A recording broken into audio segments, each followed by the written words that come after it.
Hello my dear students, welcome back to the lecture. आज हम continue कर रहे हैं प्रिंसिपल्स ऑफ मैनेजमेंट। आज हम बात करेंगे फ्रेडरिक टेलर ने जो थ्योरी दी थी उसके बारे में, साइंटिफिक मैनेजमेंट थ्योरी की, राइट। ये स्टार्ट करने से पहले मेरे पास एक रिक्वेस्ट है आप लोगों के लिए, that please if you like the videos तो एक लाइक ड्रॉप कर दिया करिए और प्लीज नीचे कमेंट्स में मुझे बता दीजिए अगर आपको वीडियो अच्छी लग रही है तो भी, नहीं अच्छी लग रही है तो भी प्लीज थोड़ा एंगेजमेंट शो करिए ताकि मैं मोटिवेटेड रहूं to make such video. The other day I was watching the number of views, it was just 7, 10, the number of likes were 3.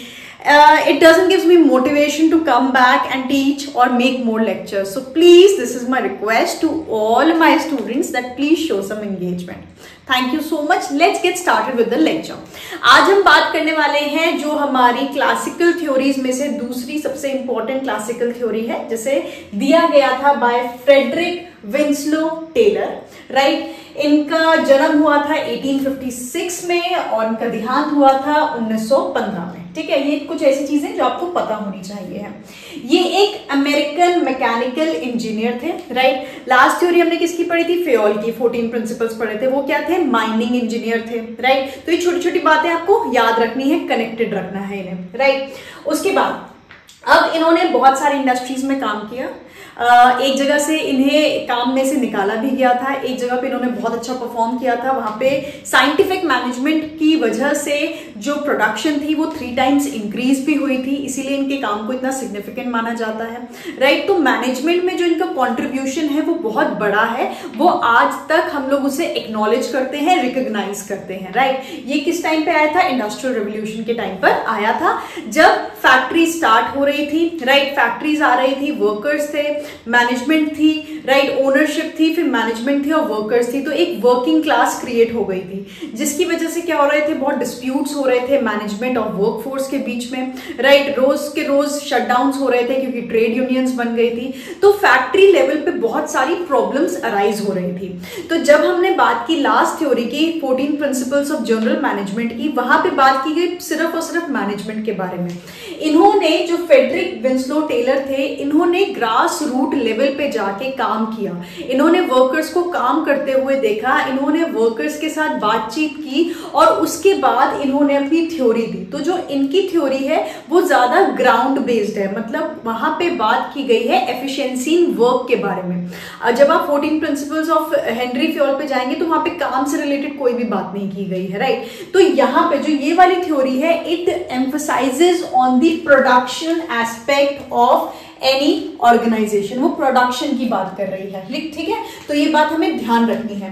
तो जो इन्होंने साइंटिफिक मैनेजमेंट दी है, he talked about using science. इन्होंने कहा कि हमें साइंटिफिकली मैनेज करनी चाहिए चीजें। तो उन्होंने कहा कि जो प्रोडक्शन प्रोसेस हो रहा है उसमें किसका इस्तेमाल करना है? साइंस का इस्तेमाल करना है। अब मैं आपको बताऊंगी कि साइंस का इस्तेमाल कैसे करना है। पहले ये देख लीजिए, 1911 में इनका एक आर्टिकल पब्लिश हुआ था with the name the principles of scientific management. तो इन्होंने अपनी मैनेजमेंट को नाम ही क्या दिया था? साइंटिफिक मैनेजमेंट दिया था। इसीलिए इन्हें फादर ऑफ साइंटिफिक मैनेजमेंट भी कहा जाता है। जो पहली थ्योरी पढ़ी थी हेनरी फ्योल की, वो क्या थे? Father of general management. ये क्या है? Father of scientific management. अब साइंटिफिक मैनेजमेंट क्या था? इन्होंने कहा कि अभी तक मैनेजमेंट जो है वो किस हिसाब से चल रही है? रूल ऑफ थंब के हिसाब से चल रही है। अब मैम, रूल ऑफ थंब क्या होता है? रूल ऑफ थंब कहता है कि जब जैसी सिचुएशन आएगी उसी समय देखेंगे हम लोग कि उसे टैकल कैसे करना है, ठीक है। रूल ऑफ थंब क्या कहता है कि जैसे ही कोई सिचुएशन अराइज होगी, कोई प्रॉब्लम आएगी, जैसे हमारी जो फैक्ट्री थी उसमें ट्रेड यूनियन बन गई, वर्कर्स स्ट्राइक पे चले गए, वर्कर्स कह रहे हैं कि भाई हमारी वर्किंग आवर्स इतने बढ़ा दिए गए हैं, हमारी सैलरी इंक्रीज करो। फैक्ट्री ओनर्स कह रहे हैं कि हमारे पास इतने पैसे ही नहीं है कि हम आपकी क्या कर सके, हम आपकी डिमांड्स पूरी कर सके। तो इस तरीके की प्रॉब्लम अराइज हो रही है। तो जब ये प्रॉब्लम अराइज होगी तभी देखा जाएगा कि इसका सोल्यूशन क्या है, ठीक है। तो इस हिसाब से अभी तक मैनेजमेंट चल रही थी। इसका सबसे बड़ा डाउन साइड या डिसएडवांटेज क्या था कि limitation of trial and error approach. अब आप क्या कर रहे हैं? वो ट्रायल एंड एरर अप्रोच कर रहे हो, मतलब जब सिचुएशन हुई तभी चीजों को ट्राई कर रहे हो कि चलो हम ट्राई करते हैं कि हम ट्रेड यूनियन के हेड से मिल लेंगे। हमने ट्राई किया, वो वर्क नहीं किया। तो ये क्या था, ट्रायल एंड एरर। फिर आपने कोशिश की कि थोड़ी सी वेजेस बढ़ा देते हैं। अब आपने वेजेस थोड़ी सी बढ़ाई, तुम वर्कर्स को लगा कि हमारी बात सुनी जा रही है, हम थोड़े दिन अगर और रिवोल्ट करेंगे तो और सैलरी बढ़ा दी जाएगी और वेजेस बढ़ा दी जाएंगी। तो क्या हुआ, पॉजिटिव इंपैक्ट की जगह नेगेटिव इंपैक्ट हो गया, राइट। तो ये क्या है, ट्रायल एंड एरर, कि जब सिचुएशन आ रही है तब उसे टैकल किया जा रहा है। तो ऐसा भी हो सकता है कि जो आप डिसीजन ले रहे हो वो सही पड़ जाए, लेकिन ऐसा भी हो सकता है कि जो डिसीजन आप लोगे वो बिल्कुल ही गलत पड़ जाए, और गलत वाली सिचुएशन अगर हो जाएगी तो वो ऑर्गेनाइजेशन के लिए क्या होगा, बुरा होगा, राइट। तो जो आपके टेलर थे उन्होंने कहा कि रूल ऑफ थंब के हिसाब से हम नहीं चल सकते हैं, हम एंटिसिपेशन पे नहीं छोड़ सकते हैं कि भाई जो हम कर रहे हैं, जो हमारा कोर्स ऑफ एक्शन है वो देखा जाएगा ठीक होगा या नहीं होगा। उन्होंने कहा हमें रूल ऑफ थंब से साइंटिफिक मैनेजमेंट की तरफ आना पड़ेगा। अब सबने कहा भाई साइंटिफिक मैनेजमेंट क्या है। उन्होंने कहा कि हमें मैनेजमेंट में साइंस का इस्तेमाल करना है। साइंस का इस्तेमाल मतलब क्या करना है, रीजनिंग का। हम लोगों को रिपीटेड एक्सपेरिमेंटेशन करनी है। रिपीटेड एक्सपेरिमेंटेशन के बाद जो रिपीटेड रिजल्ट्स आएंगे हम उन्हें जनरलाइज कर सकते हैं। कैसे, कम है विद मी। सबसे पहले हम प्रॉब्लम को डिफाइन करेंगे कि भाई प्रॉब्लम क्या है। प्रॉब्लम ये है कि हमारे वर्कर्स कह रहे हैं कि हमारे वर्किंग आवर्स के हिसाब से हमारी सैलरी वेजेस नहीं है, तो हमने प्रॉब्लम डिफाइन की। डेवलपिंग ऑल्टरनेट सोल्यूशन, अब अलग अलग ऑल्टरनेट सोल्यूशन बनाए। कुछ मैनेजर्स ने कहा कि भाई हमें वर्कर्स की बात नहीं सुननी चाहिए। अगर हम उनकी बात सुन लेंगे तो उन्हें लगेगा they have an impact, they have a power over us, और वो रिपीटेडली हर 1-2 महीने में ये चीज करने लगेंगे, and then eventually organization will have to suffer. दूसरा मैनेजमेंट का ग्रुप था, उन्होंने कहा कि नहीं, वर्कर्स इतने ज्यादा बेवकूफ नहीं है, एक बार उनकी अगर बात मान ली तो वो काफी लंबे ड्यूरेशन तक उसी वेज रेट पर काम करने के लिए तैयार हो जाएंगे, राइट। तीसरा किसी ने क्या कहा कि हमें उनकी बात माननी चाहिए, लेकिन अपनी भी कुछ कंडीशंस रखनी चाहिए है कि हम इतने परसेंटेज से आपकी वेजेस बढ़ा देंगे, लेकिन उसके अगेंस्ट में आपको प्रॉमिस करना पड़ेगा या एग्रीमेंट करना पड़ेगा कि आप आने वाले 6-7 महीनों तक दोबारा ये चीजें नहीं करेंगे, और जब ऑर्गेनाइजेशन के प्रॉफिट्स बढ़ने लगेंगे तो हम अपने आप एक सर्टेन परसेंटेज से आपकी वेजेस इंक्रीज कर देंगे, राइट। तो हम क्या कर रहे हैं, ऑल्टरनेटिव सॉल्यूशंस फाइंड आउट कर रहे हैं कि क्या क्या होना चाहिए, rather than just doing what came into our head first. यहाँ पे क्या हो रहा था, जो दिमाग में आया कर दिया, नहीं, यहाँ पे हम ऑल्टरनेट सॉल्यूशंस फाइंड आउट कर रहे हैं, और फिर क्या कर रहे हैं, उन्हें एनालाइज कर रहे हैं। किस बेसिस पर, एंटिसिपेटिंग कॉन्सिक्वेंसेस, की हर एक एक्शन का कॉन्सिक्वेंस क्या होगा, रिजल्ट क्या होगा। जैसे पहले वाले में कहा गया कि ऐसा हो सकता है वो रिपीटेड करने लग जाएंगे एक्शन, दूसरे वाले में क्या पता वो बिल्कुल ना काम करें, राइट। तो हम क्या कर रहे हैं, जो कॉन्सिक्वेंसेस होंगे ऑल्टरनेटिव सॉल्यूशंस के वो भी एनालाइज कर रहे हैं।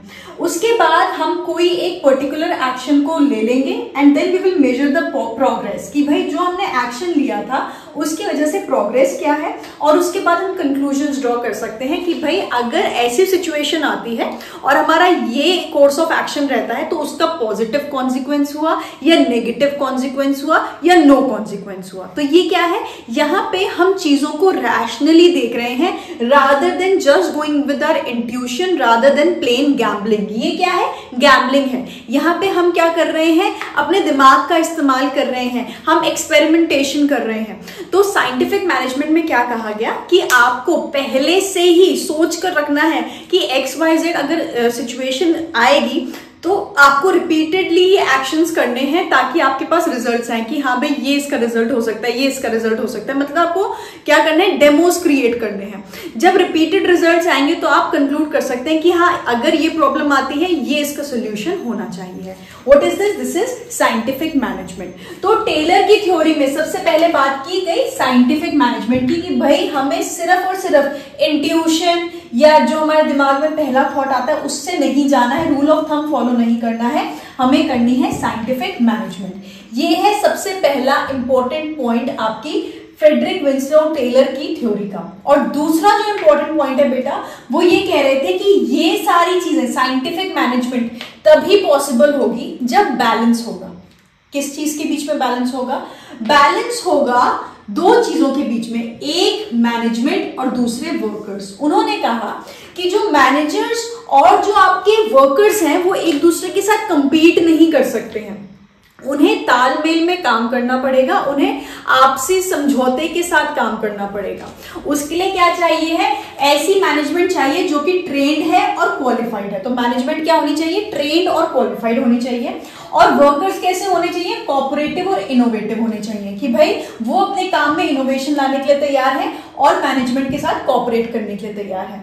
जब ये दोनों पासे एक दूसरे के साथ बैलेंस में रहेंगे तभी एक ऑर्गेनाइजेशन अपने ऑब्जेक्टिव्स अचीव कर पाएगी, राइट। तो आज हम बात करने वाले हैं 4 important principles of scientific management. Techniques हम लोग नेक्स्ट क्लास में लेंगे, क्योंकि जो प्रीवियस वीडियो मैंने बनाई थी वो बहुत लंबी हो गई थी, राइट। तो बच्चों को काफी प्रॉब्लम आ जाती है एक साथ इतना लंबा टॉपिक कवर करने में। तो आज हम बात करेंगे 4 इंपॉर्टेंट प्रिंसिपल्स। वो चारों प्रिंसिपल्स जो है वो यहीं से आए हैं, ठीक है। पहली चीज साइंटिफिक मैनेजमेंट, दूसरी चीज a balance between management and workforce, a good relationship between management and workforce. So let's get on to the 4 principles of management of scientific management, right? अब आपको लग रहा होगा कि बोर्ड बहुत ज्यादा क्लटर्ड है, but give me some time, आपको एक एक करके सारी चीजें समझ में आ जाएंगी। Science not rule of thumb. अब मैं आपको बता चुकी हूँ कि साइंटिफिक मैनेजमेंट का मतलब क्या है, रूल ऑफ थंब का मतलब क्या है। ये मैंने सारे इंपॉर्टेंट पॉइंट्स लिखे हैं, so keep a screenshot of it and make notes. One best way to maximise efficiency. अब science and not rule of thumb का मतलब क्या है कि हर चीज को करने का एक सबसे अच्छा तरीका होगा जिससे एफिशिएंसी आएगी। तो हमें वो तरीका ढूंढना है, कैसे, बार बार एक्सपेरिमेंटेशन करके। ओके, अब ये जो मैक्सिमम एफिशिएंसी के हमें एक बेस्ट तरीका ढूंढना है, हमें कैसे मिलेगा, स्टडी और एनालिसिस से। ये सिर्फ दिमाग में सोचकर नहीं हो जाएगा, राइट। रूल ऑफ थंब नहीं है, क्या है ये, स्टडी और एनालिसिस से हम लोग एक बेस्ट तरीका फाइंड आउट करेंगे जिससे मैक्सिमम एफिशिएंसी अचीव होगी। ओके, अब unifying best practices and developing standard method. अब हर एक काम को हमें पता है, हमने क्या किया था, डिवीजन ऑफ वर्क किया था। अब डिवीजन ऑफ वर्क करेंगे, हर एक वर्क को करने का एक बेस्ट तरीका ढूंढेंगे। तो जितनी भी बेस्ट प्रैक्टिसेस होंगी यूनिफाई करेंगे, मतलब उन्हें साथ लेकर आएंगे और उसे बना देंगे स्टैंडर्ड ऑपरेटिंग प्रोसीजर, कि भाई ये एक स्टैंडर्ड प्रोसीजर है, आपको इसी को फॉलो करना है, ताकि वर्कर्स बार बार उस स्टैंडर्ड प्रोसीजर को फॉलो करें और उन्हें इतनी आदत हो जाए उस काम को करने की कि एफिशिएंसी रिसीव हो जाए, राइट। तो यूनिफाई यानी कि एक साथ लेके आना है जितनी भी बेस्ट प्रैक्टिसेस है सबको, और उन सबको मिला के एक स्टैंडर्ड मेथड बनाना है, right. So what is this, this is science not rule of thumb. Less wastage of time, efforts and resources. इसका रिजल्ट क्या होगा, ये 3 जब हम करेंगे इसका रिजल्ट क्या होगा कि वेस्टेज कम से कम होगी। किस चीज की वेस्टेज नहीं होगी, टाइम की, लोगों के एफर्ट्स की और रिसोर्सेज की, जिसकी वजह से क्या अचीव होगी, एफिशिएंसी अचीव होगी, राइट। तो अगर मैं इसे बताऊं, science not rule of thumb का मतलब क्या है कि स्टडी और एनालिसिस करके हम लोग एक बेस्ट तरीका फाइंड आउट करेंगे, जिसमें क्या होगा, जितने भी बेस्ट प्रैक्टिसेस होंगे सबको मिला लिया जाएगा और एक स्टैंडर्ड मेथड क्रिएट किया जाएगा, जिसकी वजह से टाइम, एफर्ट्स और रिसोर्सेज की वेस्टेज कम से कम होगी और काम में एफिशिएंसी आएगी। So this is the meaning of first principle of scientific management, science not rule of thumb, right. Now let's move to second, harmony not discord. Harmony मतलब क्या होता है, दोस्ती, आपसदारी। डिस्कॉर्ड यानी कि दुश्मनी, मतलब हमें एक दूसरे के साथ राइवलरी नहीं रखनी है, प्यार से रहना है, एक दूसरे का हाथ बटाना है, एक दूसरे के काम को एप्रिशिएट करना है और ऑर्गेनाइजेशन को आगे लेके जाना है। हम किसकी बात कर रहे हैं, अब मैंने पहले ही आपको बता दिया था, 2 इंपॉर्टेंट पॉइंट है, एक साइंस और एक balance between management and workers. तो हम बात कर रहे हैं harmony between managers and workers. तो जो फैक्ट्री सेटअप था उसमें मैनेजर्स आ गए थे as a link between owners and workers, और मैनेजर्स का काम क्या था, getting work done through others, right. Management की सबसे पहली डेफिनेशन ही यही थी that management is an art of getting work done through others. तो क्योंकि मैनेजर्स वर्कर्स से काम करवा रहे थे तो ऑब्वियस सी बात है क्लास कॉन्फ्लिक्ट तो पैदा होगी ही। एक वो है जो काम करा रहे हैं और एक वो है जो काम कर रहे हैं, तो दोनों के बीच में क्लास कॉन्फ्लिक्ट तो पैदा होगी। क्लास कॉन्फ्लिक्ट क्या होता है? जब किसी को लगता है कि कोई सुपीरियर है और कोई इंफीरियर है, तो एक क्लास कॉन्फ्लिक्ट होने लगती है, क्योंकि उन्हें लगता है that they are subordinate to us, और जो वर्कर्स होते हैं उन्हें लगता है that they are misusing us, right. तो क्लास कॉन्फ्लिक्ट पैदा होने के बहुत चांसेस हैं, क्योंकि managers were acting as a link between owners and workers. लेकिन साइंटिफिक मैनेजमेंट में क्या कहा गया कि हार्मनी बहुत जरूरी है, किसके बीच में? मैनेजर्स और वर्कर्स के बीच में। और ये तभी हो सकती है जब मैनेजर्स समझेंगे कि वर्कर्स की क्या इंपॉर्टेंस है ऑर्गेनाइजेशन में, और जब वर्कर्स समझेंगे कि मैनेजर्स की क्या इंपॉर्टेंस है ऑर्गेनाइजेशन में। तो इन दोनों को एक दूसरे की इंपॉर्टेंस अगर समझ में आएगी, एक दूसरे के काम को अगर एक्नॉलेज करेंगे, अप्रिशिएट करेंगे, तभी इनके बीच में हार्मनी क्रिएट हो सकती है और क्लास कॉन्फ्लिक्ट खत्म हो सकती है। Mental revolution. अब साइंटिफिक मैनेजमेंट में टेलर ने कहा कि इस काम के लिए मेंटल रेवोल्यूशन की जरूरत है, यानी कि दोनों मैनेजर्स और वर्कर्स को अपना थॉट प्रोसेस चेंज करना पड़ेगा। मैनेजर्स को समझना पड़ेगा कि वर्कर्स जो है वो सिर्फ काम करने वाले लोग नहीं है, वो ऑर्गेनाइजेशन का एक इंपॉर्टेंट हिस्सा है जिसके बिना काम पूरा नहीं हो पाएगा। तो जितने भी मुनाफे होंगे बिजनेस को, जितने भी ग्रोथ होगी बिजनेस को, they should start sharing it with the workers. और उसी के साथ साथ वर्कर्स भी जो हैं उन्हें ये समझना चाहिए है कि मैनेजर्स हमारे बेहतरी के लिए ही काम कर रहे हैं, वो कोशिश कर रहे हैं कि हमारा काम अच्छे से तरीके से हो पाए, हमारा फटीग कम से कम हो, हमारा बेनिफिट मैक्सिमम हो। तो उन्हें भी क्या दिखानी पड़ेगी? कॉपरेशन दिखानी पड़ेगी मैनेजर्स के साथ, और फ्लेक्सिबल रहना पड़ेगा नए चीजों के लिए, राइट। तो इस तरीके से मैनेजर्स और वर्कर्स अगर तालमेल में काम करेंगे, कंपीट नहीं करेंगे, एक दूसरे के साथ कॉपरेट करेंगे, तभी ऑर्गेनाइजेशन फ्लरिश कर सकती है। So this was harmony not Discord. जो तीसरा है बेटा वो इसी का एक्सटेंशन है। क्या है? Cooperation not individualism. कोऑपरेशन यानी कि एक दूसरे के साथ काम करना है, इंडिविजुअल रह के काम नहीं करना है, सिर्फ अपने बारे में नहीं सोचना है। यानी कि मैनेजमेंट सिर्फ अपने बारे में सोचे, वर्कर्स सिर्फ अपने बारे में सोचे, नहीं। मैनेजर्स को अपने बारे में भी सोचना है और वर्कर्स के बारे में भी सोचना है, एंड वाइसी वर्सा। वर्कर्स को भी अपने बारे में भी सोचना है और उन मैनेजर्स के बारे में भी सोचना है। तो कंपटीशन नहीं रखना है, कोऑपरेशन दिखानी है। दूसरा है ओपन टू सजेशंस। मैनेजर्स जो हैं वो वर्कर्स की बात सुने और उनके सजेशंस ले, क्योंकि वर्कर्स एक्चुअल में काम कर रहे हैं ग्राउंड लेवल पर, तो जो उनके सजेशंस होंगे वो बहुत फ्रूटफुल हो सकते हैं in progress of business. Taking workers in confidence before taking any decisions. अब वर्कर्स को ऐसा नहीं लगना चाहिए है कि मैनेजर सिर्फ अपनी मन की चलाते हैं और हमें तो कुछ माना ही नहीं जाता है। कोई भी अगर इंपॉर्टेंट डिसीजन लेना है, जैसे प्रोडक्शन प्रोसेस में कुछ चेंजेस लाने हैं, कुछ और चीज ऐड करनी है, कुछ वेज रेट्स में चेंजेस लाने हैं, तो मेक श्योर मैनेजर्स को ऐसा फील कराना चाहिए वर्कर्स को that they are included in the decision making. उन्हें बताया जा रहा है कि ऑर्गेनाइजेशन में क्या काम हो रहा है, क्या होने वाला है, उनके इनपुट्स लिए जा रहे हैं, उनसे सजेशंस लिए जा रहे हैं, so that they do not feel कि उन पे चीजें इम्पोज की जा रही हैं, rather we all are taking a complete decision, right. No strikes and no unrealistic demands. अब अगर वर्कर्स आपको इंक्लूड कर रहे हैं डिसीजन मेकिंग में, आपको कॉन्फिडेंस में ले रहे हैं, आपके सजेशंस ले रहे हैं, आपके साथ कोऑपरेट कर रहे हैं, तो आपको भी मैनेजमेंट की तरफ वफादारी दिखानी है। हर छोटी छोटी बात में स्ट्राइक पे नहीं चले जाना है, हर छोटी छोटी बात में अनरियलिस्टिक डिमांड्स नहीं करनी है, ट्रेड यूनियंस नहीं बनानी है, right. Equal responsibility and authority. अब ये हमने लास्ट में भी पढ़ा था, लास्ट क्लास में भी, कि रिस्पॉन्सिबिलिटी और अथॉरिटी बराबर से बंटनी चाहिए है, और वर्कर्स को ये फीलिंग नहीं आनी चाहिए कि हम लोग सिर्फ काम कर रहे हैं, मैनेजमेंट खाली बैठी है, या मैनेजमेंट को ऐसा नहीं लगना चाहिए कि सब हम कर रहे हैं, वर्कर्स निठल्ले हैं। मैनेजमेंट को वर्कर्स के साथ साथ काम करना चाहिए, उनकी हेल्प करनी चाहिए, उन्हें इंकरेज करना चाहिए और उनके काम को आसान बनाने की कोशिश करनी चाहिए, स्मूथनिंग, राइट। अब ये सारे पॉइंट्स जो हैं बेटा ये इसी का एक्सटेंशन है। ये वाले पॉइंट्स अगर आपने अपने आंसर्स में लिख लिए तो आपको फुल मार्क्स मिलेंगे, because these are the key points. Then fourth one is development of each and every person to his or her greatest efficiency and prosperity।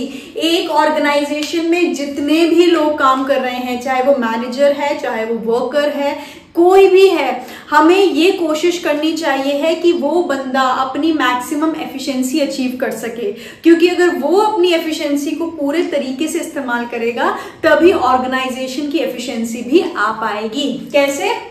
Worker training, workers को ट्रेनिंग प्रोवाइड करनी चाहिए है। जो selection का process होता है वो भी साइंटिफिक होना चाहिए। साइंटिफिक इन द सेंस कि इंसान जिसे जब हम हायर करने लगे हैं उसकी फिजिकल स्ट्रेंथ नापनी चाहिए है, उसकी मेंटल कैपेबिलिटी देखनी चाहिए और उसके इंटेलेक्चुअल उसके प्रॉपर्टीज हैं वो भी देखनी चाहिए है, ताकि इनके मैचिंग से उसे क्या दे सकें, जॉब दे सकें। राइट? हर एक जॉब कुछ स्पेसिफिक चीजें मांगती है। अब अगर कोई वर्कर है तो मे बी उसमें फिजिकल इनपुट ज्यादा चाहिए होगा, कोई मैनेजर है तो उसका इंटेलेक्चुअल कैपेसिटीज ज्यादा देखी जाएगी, मेंटल कैपेसिटीज देखी जाएगी। तो जो सिलेक्शन का प्रोसेस होता है वो जॉब के हिसाब से होना चाहिए कि जो जॉब की रिक्वायरमेंट है क्या उस इंसान में वो ट्रेट है, क्या उस ट्रेट को डेवलप किया जा सकता है, और अगर उसमें है तो उसे सिलेक्ट किया जाए और उसके बाद उसे time to time training provide की जाए, ताकि वो पर्सनल ग्रोथ भी हो सके उसकी और ऑर्गेनाइजेशन भी उसकी एफिशिएंसी का एडवांटेज उठा सके। So these are the 4 principles of your scientific management. बहुत लॉजिकल है। राइट? हम लोगों ने साइंस का वर्ड बार बार इस्तेमाल किया है। Science not rule of thumb, harmony not Discord, cooperation not individualism, and development of each and every person to its greatest efficiency. Right? तो ये हैं हमारे 4 principles of scientific management which were given by Taylor. I hope आपको ये class अच्छे से समझ में आई होगी। जो भी इनपुट्स हैं मुझे नीचे कमेंट सेक्शन में बता दीजिए। नेक्स्ट क्लास में हम लोग डिस्कस करेंगे techniques of scientific management and then we will wrap up this chapter and move to chapter number 3. So thank you so much for watching the complete video. Drop a like and a subscribe if you really liked my teaching methodology. Thank you so much. Until next time.